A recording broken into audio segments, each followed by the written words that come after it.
Fala galera, Felipe Gamer aqui gravando mais um vídeo e desta vez gravando mais um vídeo.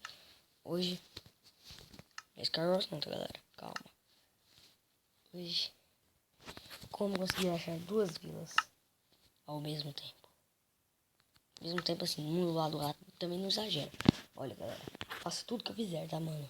Porque senão vocês não acham, mano. Ó, vocês vêm em semente, vocês vão escrever com letra maiúscula. Final. Vem criar o mundo. Ok, jogar. Direitinho. Galera, olha isso. Porra, essa, cara. Mano. Meu celular tremeu aqui, ó. Vou ver o que é. Só um trem. Vamos ver aí. Então bora lá. Olha. Eu sou uma mula criando sobrevivência, galera. Calma, galera. Muita calma. Nesta mesma hora, eu vou dar um corte. A hora que eu passar pra essa bosta com sobrevivência, eu volto. Sobrevivência não, criativo. Eu volto.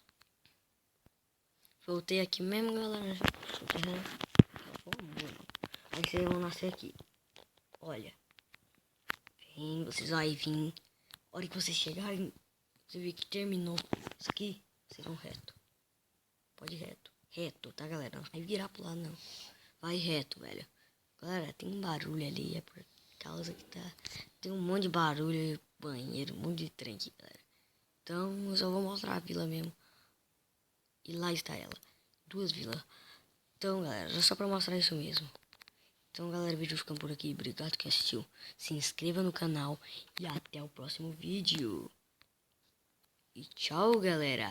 Fui. Só muito aqui, tá, galera? Tá travado aqui. Fui.